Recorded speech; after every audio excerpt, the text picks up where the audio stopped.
деген сияқты жануар бар, иә. Мына жерде енді етқоректі жануар бізде түлкі, тиын, қой, ешкі, қоян деген варианттар бар. Бізде қоян, ол болмайды. Қоян бізде сәбізбен қоректенеді, және де бізде қоян бізде шөп қоректі бірінші рет консумент екенін біз білеміз. Ешкі тоже бізде бірінші рет консумент, қой тоже бірінші рет консумент, тиын тоже. Және бізде бұл жерде түлкі деген вариант қана остается. Получается бізде түлкі болады, иә. Окей, хорошо. Бізде екінші жылу тербелісі әсерінен зат бөлшектерінің бей-берекет қозғалысы дейді. Бізде енді мына жердегі процестерді жеке-жеке талдайық. Бізде пиноцитоз деген процесс бар. Бірінші вариантта тұрған, А вариантында тұрған пиноцитоз деген процесс бар. Я жаңадан келген апайым. Тез сөйлеп кеткен сияқтымын. Тез сөйлеп жатқан жоқпын ба, достар?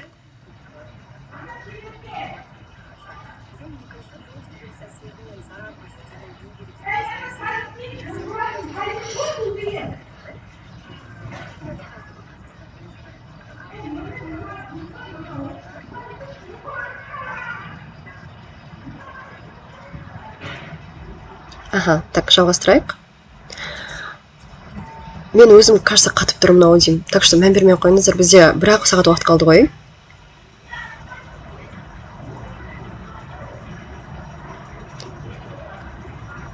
Түсініксіз болып жатса, апай, түсініксіз деп жазыңыздар, иә?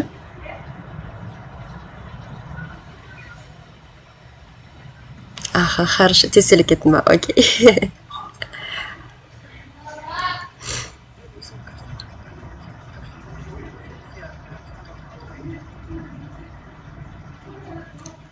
Қазір біз еден талдап тасайық, иә, бізде бір-ақ сағат бар. Бір сағаттан кейін бұйырса не істеп беремін, таныстырамын өзімді, уайымдамаңыздар. Жалпы негізі есім Амина, таныстырмай негіз бастамай қояйық, хорошо. Есім Амина, жалпы сіздердің бүгіннен бастап жаңадан келген биология мұғалімдеріңізбін. 127 адам отыр екен. Жақсы. Жалпы өзім қазіргі таңда Қазақ ұлттық әл-фараби атындағы Қазақ ұлттық университетінде оқимын. Және де кіші ғылыми қызметкермін. Еще индивидуально сабақ беремін, тағы да жеке офлайн түрде.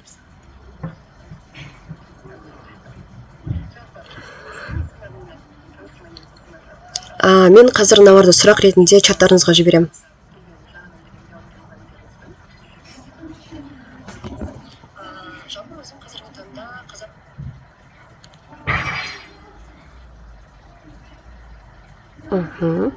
Так, жалғастырайық. Қош көрдік. Бүгінше пока жазып түсіндіре алмайым, потому что планшетімді ұмытып кетіппін да. Хорошо, жай сөйлейік.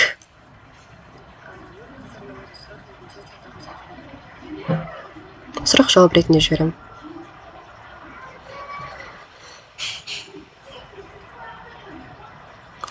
Сұрақтар тест-центрдан алынған. Хорошо, жалғастыра берейік.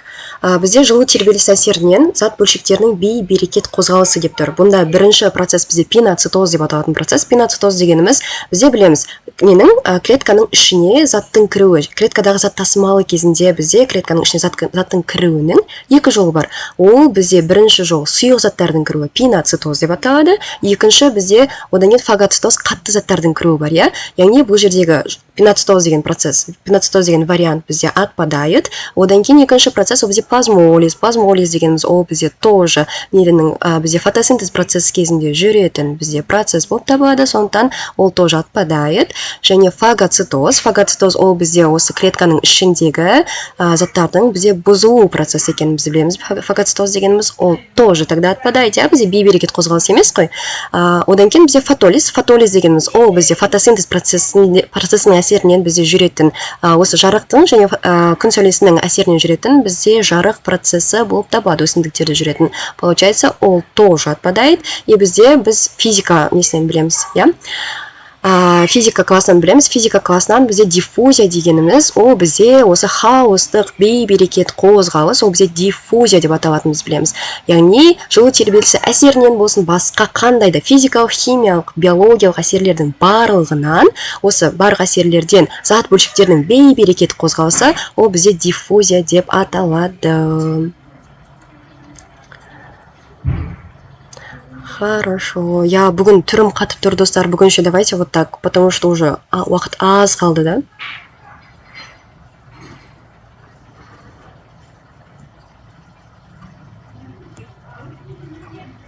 Бізде диффузия деген вариант. Давайте диффузияны бағана белгілеп қояйық. Диффузияға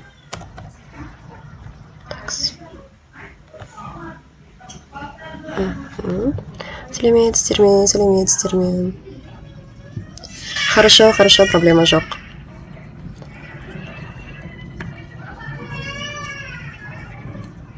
Так, хоп.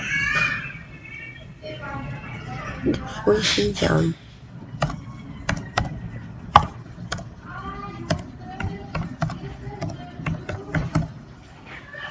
Аха, кеттік ары қарай. Бізде үшінші сұрақ. Омыртқалы жануарлардың негізгі бөліп шығару мүшесі дейді.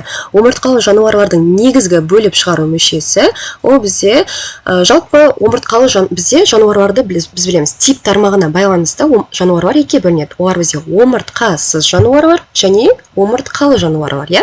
Осы енді омыртқасыз жануарларға бізде осы қандауыршаға дейінгі барлық жануарлардың барлығы жататын болса, қандауыршадан бастап, ол бізде жануарлардың барлығы осы омыртқалы жануарларға жатады. Және бөліп шығару мүшесі ол бізде бүйрек болып табылады. Бауыр дегеніміз ол бізде қанды фильтрация жасайтын, қанды яғни токсиндардан, зиянды токсиндардан бізде тазалайтын мүше ол бауыр деп аталады. Екінші бізде өкпе, яғни біздің ауа алмасу, газ алмасу процесіне жауап беретін бізде мүшеміз ол өкпе деп аталады, иә? Одан кейін бізде бүйрек деп аталатын бізде мүшеміз бар, ол бізде осы зәр шығаруға. Одан кейін неге жауап береді? Тағы бүйрегіміз зәр шығаруға, одан кейін бізде осы қанның фильтрациясына бірінші реттік зәр түзілу, иә, екінші реттік зәр түзілу, абсорбция, реабсорбция деп аталатын процестерге не істейді? Бізде жауап береді. Егер де процестер түсініксіз болса, астына жазып кетіңіздер, апай процестер түсініксіз деп, иә? Қандай сұрақтарыңыз бар, сұрақтар жаза беріңіз, мен жауап беремін. Окей? Сонда бізде үшінші сұрақтың жауабы бүйрек болады. Және бізде ішектеріміз ол осы асқазаннан кейінгі қатып жатыр ма? Аха.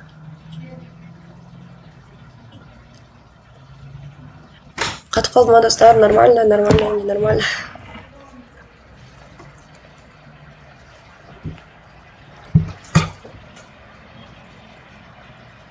Так, достар, қатып жатса айтыңыздар.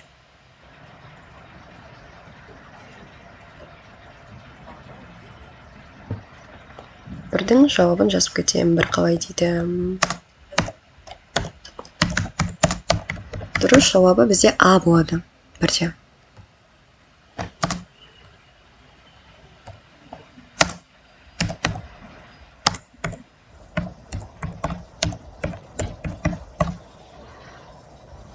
Норм дейді. Хорошо, жалғастырайық.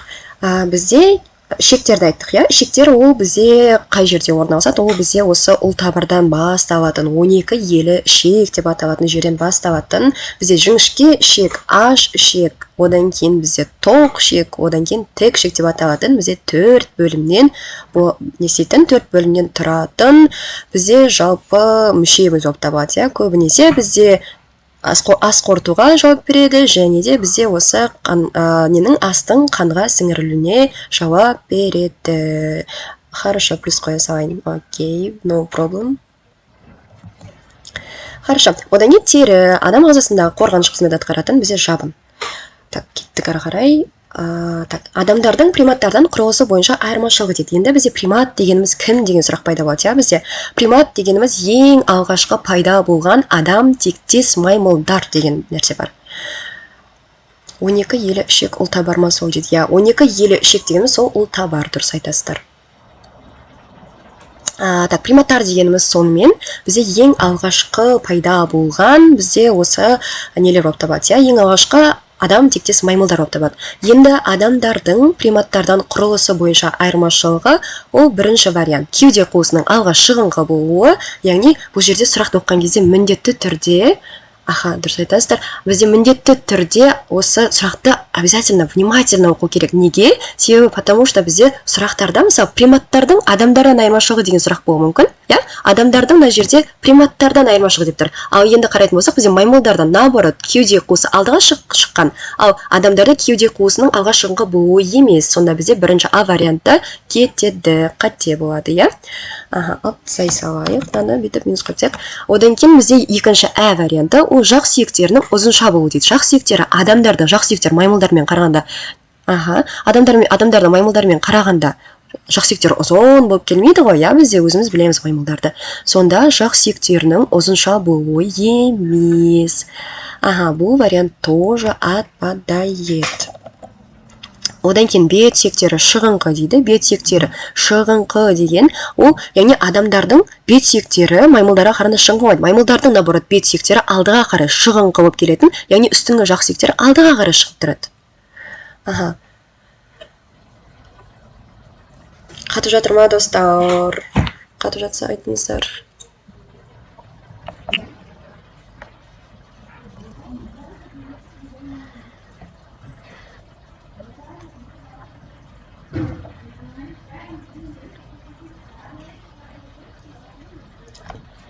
Достар, бүгінше осы келесі сабақта бұйырса кәдімгідей презентациямен түсіндіремін, я, нұсқаларды. Бүгінше мен осы тестті ғана құрап үлгердім. Аха, 4-ші сұрақты алдап жатырмыз. 4-ші сұрақ. Окей.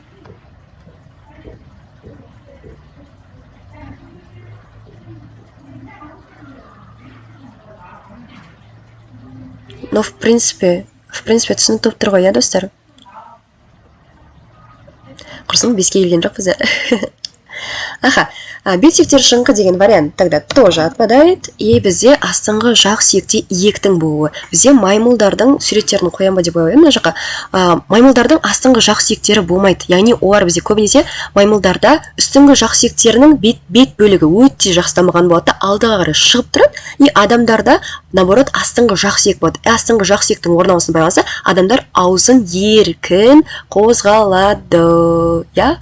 Адамдардың аузы еркін қозғалады, және бізде осы екі жағымыздың арасында бізде шықшыт дейтін бізде не болады? Шықшыт бездері болады, я? Сөл бөлетін бізде. Аха, астыңғы жақ сүйекте сонда иектің болуы деген вариант бізде дұрыс болып табылады. Так, хоп. Мынау дұрыс вариант. Сосын қолдары аяқтарынан ұзындау дейді. Адамдардың қолдары аяқтарынан ұзын емес. Өздеріңіз жүрген кезде көресіздер ғой, адамдар қолымыз бізде аяғымыздан ұзын емес. Аха, көреміз ғой. Қолымыз бізде қысқарақ, аяқпен салыстырмалы түрде. Получается, адамдардың қолдары аяқтарынан ұзын болуы мүмкін емес. Получается, бұл вариант тоже отпадает. Келесі бізде сұрақ. Ересек адамдарда өсу гормонының көп бөлінуінен болатын ауру дейді. Бұл жерде бізде енді қарайтын болсақ, бізде микседема. Аха. Так. Асықпай түсіндірсеңіз еді. Мәссаған, мен негіз бұдан да тез сөйлеймін. Жақсы, окей. Давайте асықпай түсіндіруге көрейік. Қайтесіздер енді, достар, ағайларыңыздың басқа жұмыстары шыққан ба, білмеймін неліктен жұмыстан шыққанын.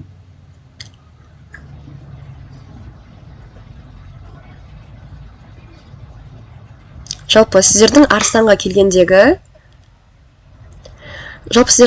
келгендегі мақсаттарыңыз ол мында келгенде оқу ғой, я? Қандай да бір мұғаліммен контакт жасап, взаимодействовать етіп, оған бауыр басу емес, например, я?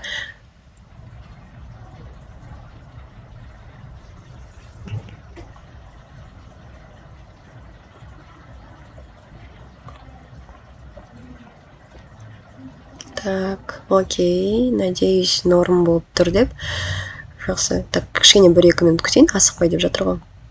Осықпай. Негізі, достар, мен бұдан да тез сөйлеймін. Мен оффлайндағы оқушыларым біледі ғой. Мен прям нереально тез сөйлеймін.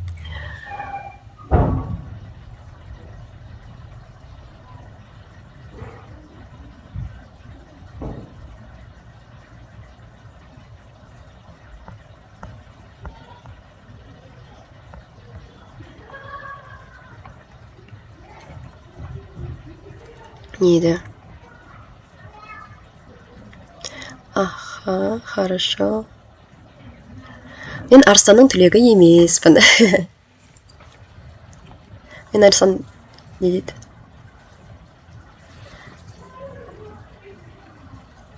Я универ оқимын.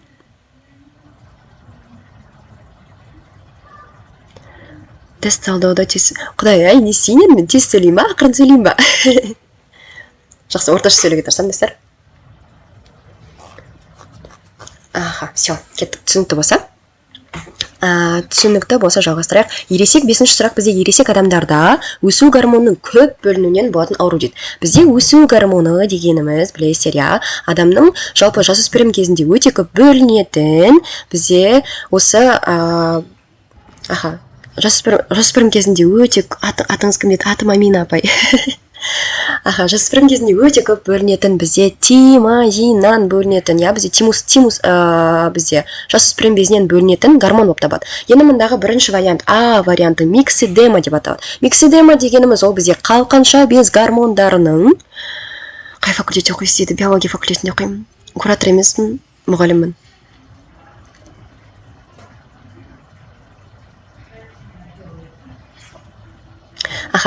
Миксидема дегеніміз бізде қалқанша бездің гормондарының көп бөлінуінен, ересек адамдарда қалқанша бездің гормондары өте көп бөлініп кеткен кезде, яғни айтқан кезде гиперфункция кезінде пайда болатын тері ісініп, бізде адам семіріп, терілері сарғайып, одан кейін тістің құрылысы бұзылып, сарғайып деген сияқты, тырнақтары сарғайып, шаш түсіп, өте жоғарғы жүйкенің несімен қозуымен бізде сипатталатын ауру болып табады. Одан кейін кретинизм дегеніміз ол бізде кретин деп айтады ғой, кретин дегеніміз не деген сөзден шыққан деген. Кретинизм дегеніміз бізде жалпы кем ақыл деп аталатын ауру. Кем ақыл.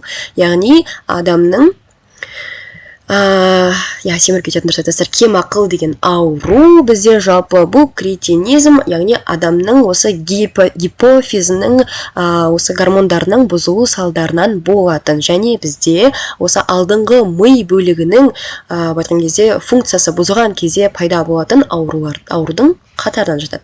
Одан кейін бізде акромегалия деген ауру бар, бізде акромегалия дегеніміз ересек адамдарда аяқ астынан вроде бы нормально, андай какой-то бір жасына дейін, например, 15-20 жасына дейін, 15-20 жасына дейін бізде жалпы нормально жүреді. Одан кейін аяқ астынан ересек адамдарда өсу гормоны көп бөлінгеннен бізде пайда болатын ауру бізде акромегалия, алыптық ауру деп аталады. Яғни ол кезде бізде сүйектер аяқ астынан өте тез жылдам қарқынды өсіп кетеді деген сияқты,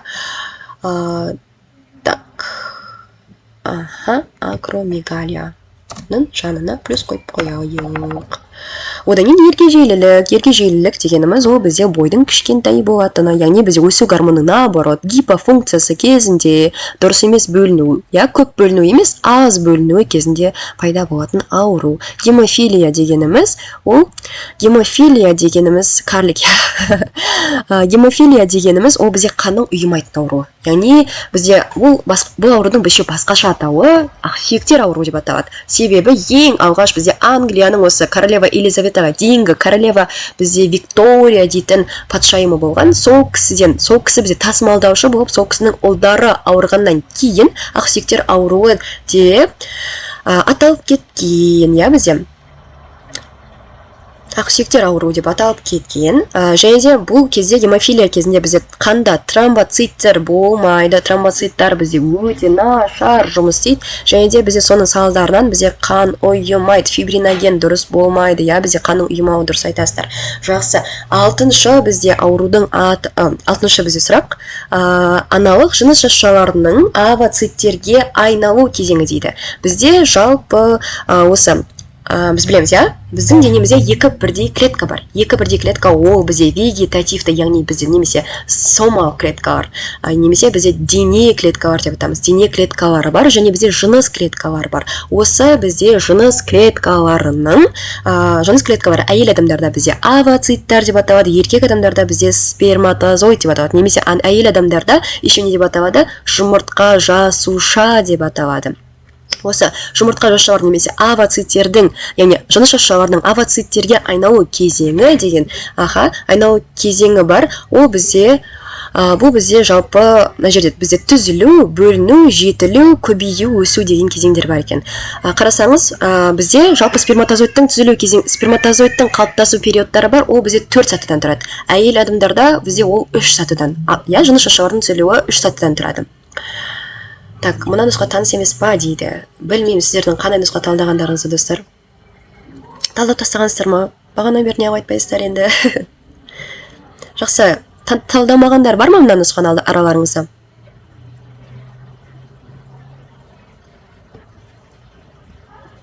Талдамағандар бар ма, достар?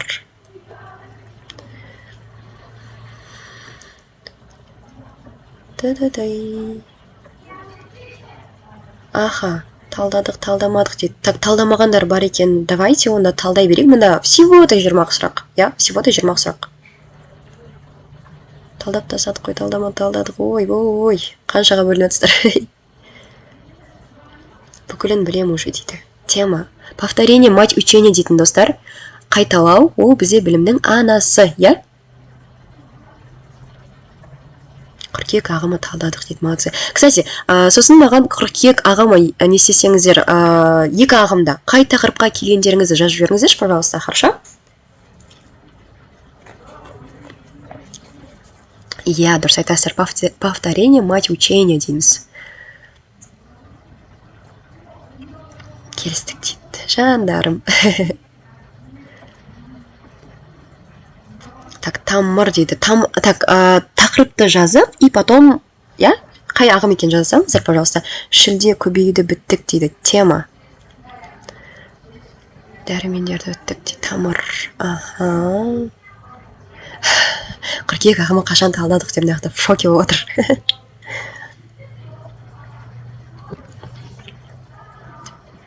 Алты не болды дейді. Алтын талдап жатырмыз әлі. Талдадық дегеннен кейін қой құрсын деп тоқтап жатқанбыз ғой. Хорошо. Бізде жалпы енді анау осы жыныс клеткаларының пайда болуы, олар бізде 3 сатыдан тұрады. Ол бізде түзілу, одан кейін бізде жетілу, так, 4 сатыдан тұрады. Түзілу, жетілу, так, өсу, и одан кейін бізде бөліну сатыларынан тұрады. Енді бізде жалпы овоцитке айналу деп тұр. Овоцит, яғни бізде почти овоцитке айналады, одан кейін бізде не істейді? Бөліне бастайды. Бөлінудің алдындағы бізде овоцитке айналу сатысы, ол бізде өсу болып табылады, достар. Түзілу сатысы кезінде бізде ең алғашқы эмбрионның түзілуі кезінде, яғни эмбрионның бізде 6-14 апталық аралығында бізде осы ненің жыныс клеткаларының түзілуі, ол жыныс клеткаларының пайда болуы, ол бізде түзілу период деп аталады. Міне бірінші варианты, А варианты. Одан кейін, так, видео көрдік, тамырдан шамалы уақыт қалды уже дейді. Аймине емес, Амина есімім. Құдай қайдағы Аймине.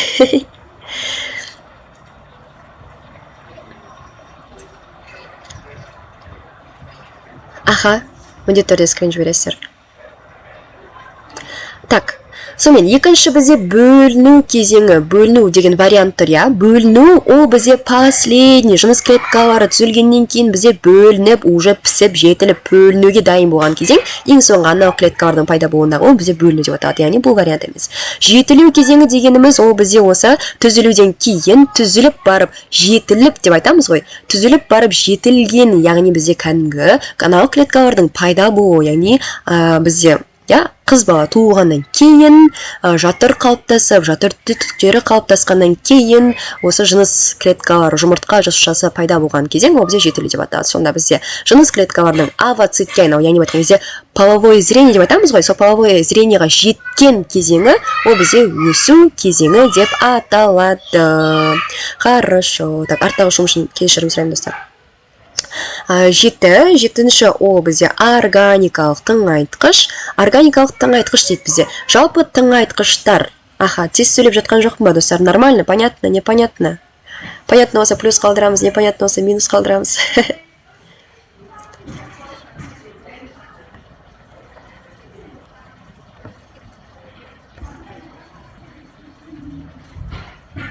Норм. Все, класс, тема.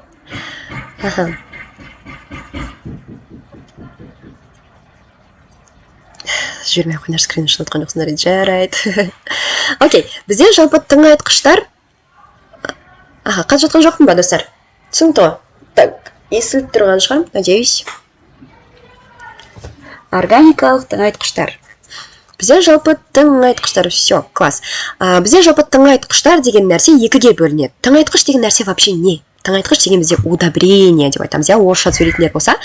Так, органик, осы удобрение деген нәрсе, ол топырақты құнарландыру үшін қолданылатын тыңайтқыштардың түрлері бар. Және бізде биологиялық деп аталатын тыңайтқыштың түрлері бар. Яғни биологиялық тыңайтқыштар деген ол не істейді? Биологиялық тыңайтқыштар деген ол бізде өсімдікті, айтқан кезде жақсырақ өсіру үшін, өсімдіктің сапасын көтеру үшін қолданатын тыңайтқыштар, биотыңайтқыштар. Ал егер де пестицидтар жай ғана тыңайтқыш болатын болса, немесе химиялық, бізде органикалық тыңайтқыштар болатын болса, онда ол топырақтың құнарлылығын көтеру үшін, иә. Енді мұнда бізде бейорганикалық және органикалық тыңайтқыштар деп аталады, немесе химиялық және табиғи тыңайтқыштар деп аталады. Бізде органикалық тыңайтқыш, басқаша бізде табиғи тыңайтқыш деп те аталады. Мұнда қарайтын болсақ, калий, соңдамасақ, селитра. Селитра дегеніміз ол бізде арбуз, яғни бұл биотыңайтқыш. Арбуздың айтқан кезде өнімін жақсарту үшін, арбуздың айтқан кезде объемын үлкейту үшін бізде не істейді? Қосылатын, топыраққа қосылатын бізде тыңайтқыштың түрі. Бұл химиялық, яғни бұл бейорганикалық тыңайтқыш. Бізде азот. Азот дегеніміз ол бізде тоже бейорганикалық тыңайтқыш. Бұл көбінесе бізде азот фиксациялаушы бактериялар дейтін, азот фиксациялаушы бактериялар дейтін бізде заттармен, яғни топырақтағы азоттың құрамын, топырақтың өсімділігін несе үшін, жақсарту үшін бізде қолданылатын ненің тыңайтқыштың түрі? Фосфор. Фосфор дегеніміз ол бізде осы нелердің өсімдіктердің, иә, бізде өсімдіктердің тоже жаңағыдай бойын ұлғайту, бойын ұзарту үшін, одан кейін және де бізде көбінесе жапырақтардың түсімін жақсарту үшін қолданылатын бізде тыңайтқыш. Калий дегеніміз ол бізде жемістілігін жақсарту үшін қолданылатын химиялық немесе бізде бейорганикалық тыңайтқыш. Шымтезек дегеніміз ол бізде не? Шымтезек дегеніміз ол бізде органикалық немесе табиғи тыңайтқыш. Жақсы, кеттік. Маған тез етіңіз деп жатыр. Ата-аналарында және олардың арғы тегінде болған белгілер жаңа үйлесім тауып түзілетін өзгергіштік дейді. Мына жерде енді өте қызық сұрақ. Бізде ең бірінші вариант, қараңыздар, бұл жерде сұрақты міндетті түрде мұқият оқимыз. Ата-аналарында және олардың арғы тегінде болған белгілер жаңа үйлесім тауып деп тұр. Мысалға, ол қандай да бір мутация келіп әсер еткен жоқ. Я, бізде қандай мутаген әсер еткен жоқ, яғни тұқымында бір қандай да бір өзгергіштік пайда болған жоқ. Арғы тегінде бар болған белгілер просто новыйдан комбинация жасап орналасты. Я, бұл жерде уже мен подсказка беріп қойдым. Енді бізде каждый неге тоқтап кетейік, каждый вариантқа тоқтап кетейік. Бізде геномдық, бізде өзгергіштік деген бар. Геномдық өзгергіштік дегеніміз, ол бізде геннің құрылымы өзгерген кезде пайда болатын өзгергіштік, ол бізде геномдық өзгергіштік деп аталады. Так, жауабына жерде бізде шымтезек болды. Плюс қалдырдық дейік. Плюс қалдырдық. Көрініп тұр ма? Енді бізде геномдықты айттық. Фенотиптік дегеніміз ол бізде сыртқы бізде осы нелердің, белгілердің. Бізде, білеміз, иә, нелерде өзгергіштіктің екі түрі бар. Ол бізде генотиптік өзгергіштік және фенотиптік өзгергіштік деп екіге бөлінеді. Генотиптік өзгергіштік дегеніміз ол бізде осы генотиптік өзгергіштік дегеніміз ол осы ішкі өзінің генінің өзгеруі, яғни қандай да бір мысалға там гендік белгілердің өзгеруі, қандай да бір аурудың пайда болуы, иә, гендік, ол осы бізде генотиптік өзгергіштік деп аталады. Ал фенотиптік өзгергіштік дегеніміз ол осы бізде сыртқы белгілерді, мысалға бетте